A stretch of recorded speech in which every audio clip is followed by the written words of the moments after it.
नमस्कार, दैनिक shift time में आप सभी का बहुत बहुत स्वागत है। इलीगल माइनिंग को लेकर लगातार शासन प्रशासन हरकत में है। पुलिस भी लगातार इन पर रोक लगाने का प्रयास कर रही है। पर वहीं पर अगर बात करें, एक नाम दिया गया है खनन माफिया। कौन है ये लोग, आखिर क्यों हो रही है इलीगल माइनिंग? इन सारे विषयों पर बात करने हमारे साथ जुड़ चुके हैं आरसपुरा बेल्ट के ट्रैक्टर यूनियन के प्रधान आरिफ जी।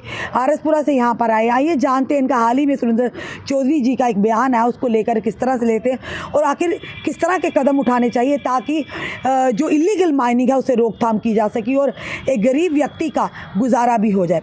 आरिफ जी, क्या कहना चाहेंगे आप? देखिए, हम तो 2016 से कहते आ रहे हैं, हमें बड़ी उम्मीद थी कि जम्मू कश्मीर में इलेक्शन होंगे और जहाँ पे नई सरकार बनेगी और जो हमारा रोज़गार का मुद्दा था, गरीब ट्रैक्टर वालों का, माइनिंग का है जैसे, उसके ऊपर हमें बड़ी उम्मीद थी। लेकिन कल हमने जैसे सरकार और जहाँ पे जो डिप्टी सीएम के पास जो खनन का विभाग है, तो वो लगातार ग्राउंड पे जाके यही मीडिया के थ्रू जहाँ ग्राउंड पे जाके ये बोल रहे हैं कि हम जो खनन है वो बिल्कुल बैन कर देंगे। हम कहना चाहते हैं गरीब ट्रैक्टर वाले, उन्होंने गलत क्या कहा? जो इलीगल खनन हो रहा है तो उन्होंने तो सही कहा ना। इलीगल पहले 2016 से नहीं ना था इलीगल, अब 2016 के बाद या 2019 के बाद जो धारा 370 टूटी तो सब कुछ इलीगल हो गया। जहाँ पे जो फॉरेस्ट लैंड भी थी इलीगल है, जो लोगों की ज़मीनें हैं वो भी इलीगल है। मतलब 370 टूटने के बाद सारा इलीगल हो गया। जब इनकी सरकार बनी, जो इन्होंने वादे किए थे लोगों से, जम्मू कश्मीर की जनता से, कि हमारी सरकार जैसे ही बनेगी 1 महीने के अंदर हम आपकी जो जितनी भी समस्या हैं जम्मू कश्मीर की वो सारी खत्म कर देंगे। लेकिन जैसे ही सुरेंद्र चौधरी साहब का मैं कहना चाहता हूं कि आप लोगों को वोट हमने बैन करने के लिए नहीं दिया है। हमारे लोगों ने आपको कुर्सियों पे इसलिए नहीं बिठाया कि आप जाके ये बोलें कि जहां पे हर चीज़ बैन की जाए। जो गरीब लोग हैं तबका, जिन्होंने लाइन में खड़े होकर वोट दिए, वो कहाँ जाएंगे? मैं कहना चाहता हूँ कि जो लीगल माइनिंग चलती थी, इलीगल कौन है? इलीगल जो बाहर से, यूपी से, बिहार से बेहिए आके इधर लीगल माइनिंग कर रहे हैं। आप उन लोगों को नहीं पकड़ रहे।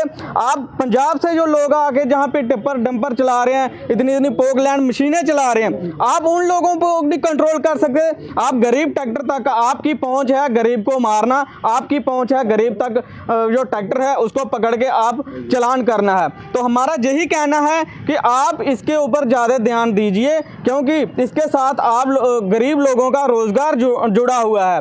तो जो आप बैन करने की बार बार बात कर रहे हैं, इसे हमें बहुत चिंता जो महसूस हो रही है गरीब लोगों को। जिन लोगों ने लोन लेके ट्रैक्टर टिप्पर रखे हुए हैं, वो लोग कहाँ जाएंगे? क्या करना चाहिए? आप डिप्टी सीएम से क्या कहना चाहेंगे या उमर अब्दुल्ला जी से? क्या ऐसी स्ट्रेटेजी अपनानी चाहिए ताकि गरीब मारना हो और आप लोगों का रोजगार भी चले और जो इलीगल माइनिंग है वो भी रुक जाए? देखिए, इलीगल तो 2019 के बाद आए। हमारा तो यही कहना है कि इसके जो टेंडर होते हैं, प्रक्रिया जो पहले चलती थी, जैसे पहले चलता था वैसे किया जाए। अब जो बोल रहे हैं कोई विभाग में अगर हम जाएं, नहीं जी फलानी खड्ड का जो टेंडर है अभी पेंडिंग है। अरे पेंडिंग क्यों रखा हुआ है? सरकार आ गई है, सब कुछ है आपके पास, पावरें हैं, सब कुछ है, तो इलीगल कैसे हो जाएगा? अब आप कीजिए ना। आप बार बार जो बयान देके जो बोल रहे हैं, लोगों की चिंताएं बढ़ा रहे हैं, वो लोग कहाँ जाएंगे? आप मिले डिप्टी सीएम से? नहीं, अभी तक तो मिले ही नहीं, हमें मिलना चाहिए ना, आपको मिलना चाहिए। तो हमने काफ़ी उनके ऑफिस में भी कोशिश की, वो बोल रहे हैं उनका बिजी शेड्यूल चल रहा है। वोट लेने के टाइम इनका बिजी शेड्यूल नहीं होता। अब ये कुर्सियों पे बैठ गए हैं, इनका बिजी शेड्यूल शुरू हो गया और गरीब लोगों को मारने की इन्होंने ठान रखी हुई है। क्या है कि सुरेंद्र चौधरी ही क्या रिस्पॉन्सिबल है? बाकी जो जम्मू से जिन्हें जुटाया रिप्रेजेंटेटिव ने, क्या उनकी जिम्मेदारी नहीं? बाकी जम्मू वालों की तो छोड़ दो आप जी, अब वो तो हैं या नहीं है, वो बराबर हैं, ना के बराबर हैं। उन्होंने वोट के टाइम भी बिल्कुल नहीं माइनिंग के ऊपर बोला और अब भी बिल्कुल। वो अभी आपने देखा, वो भाजपा के 29 MLA हैं, उनका किसी भी लीडर का बयान नहीं आया कि अगर ठीक है सुरेंद्र चौधरी बोल रहे हैं या NC वाले बोल रहे हैं, तो इसके ऊपर उनको बोलना चाहिए थे कि ये खुलनी चाहिए या नहीं खुलनी चाहिए, क्योंकि इनमें अब वो चीज़ रही नहीं है, क्योंकि इनको कुर्सियाँ मिल गई हैं, अब जनता से इनको कोई लेना देना नहीं है। कई जगह धांधलियाँ भी चल रही हैं, यानी कि एक जिस तरह से आप बताना चाहेंगे कि जो हमें हाल ही में एक एक्सपोज भी किया था, जो उधमपुर डिस्ट्रिक्ट की बात करें, वहाँ का एक बड़ा जो घोटाला था वो एक्सपोज किया था कि किस तरह से लोगों ने अपने अपने जो क्रशर बना लिए हैं, किस तरह से लोगों ने इलीगल तरीके से उन्हें एक जगह से दूसरी जगह किस तरह से डाइवर्ट किया है और इलीगल माइनिंग की। तो इसीलिए सुरेंद्र चौधरी जी ने उन चीज़ों को देखा जो ऑफिसर ने देखना चाहिए था, डायरेक्टर माइनिंग ने देखना चाहिए था, वो उन्होंने देखा, उस चीज़ को जाके खंगाला और इसीलिए उन्होंने कहा कि माइनिंग बैन। उन्होंने ये नहीं कहा कि गरीब मार दी जाए। हो सकता है आप बात उनसे करें तो वो आपकी बात को समझें और उस पर अमल करें कि इसे खोल दिया जाए, उमर अब्दुल्ला जी से बात करें, इसे लीगल कर दिया जाए और टेंडर जिस तरह पहले प्रक्रिया होती थी वैसे की जाए। देखो, हम ऑफिस में गए, डायरेक्टर साहब के पास भी गए, वो बोल रहे हैं जो तवी नदी है या दूसरे नाले हैं, बलौल नाला है, इनके जो टेंडर है वो पेंडिंग है। पेंडिंग क्यों है? आपने जैसे बोला कि क्रैशर का इन्होंने घोटाला किया। भाई, क्रैशर लगाने के लिए 50 फॉर्मेलिटियाँ चाहिए होती है, फिर जाके ग्राउंड पे क्रैशर लगता है। वो क्रैशर लगाने के लिए 2 करोड़ रुपया होगा तो फिर वो क्रैशर लगता है। ऐसे कैसे घोटाला हो गया? ये तो फिर समझो मिली भगत होगी ना, ये लोग मज़े ले रहे हैं, गरीब जाए बाढ़ में। तो इसलिए हम यही चाहते हैं। काफ़ी सालों से हो रहा है ना, अब तो कोई सरकार बनी, कम से कम सुनेगा तो सही ना, ये काफ़ी सालों से इस तरह से चल रहा है। ये 2016 के बाद हुआ, उसके बाद स्टे लगाया था। कौन कौन जिम्मेदार है 2016 के बाद का?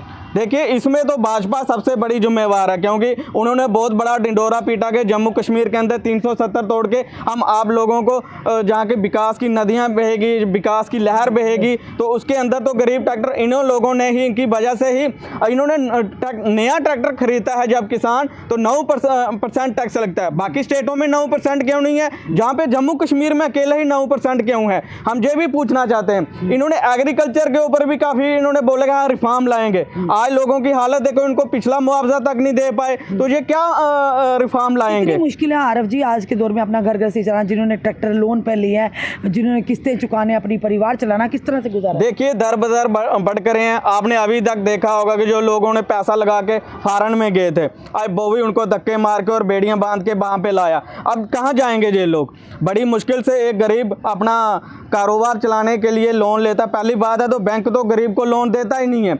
अगर वो कर भी लेगा जुगाड़ तो, लेकिन प्रशासन नहीं चलने देता, पुलिस नहीं चलने देती, डिपार्टमेंट नहीं चलने देते, तो जाएंगे आखिर कहाँ जाएंगे ये? तो इसलिए आप देख रहे हैं जम्मू के अंदर चिट्टे का कारोबार भी बढ़ गया।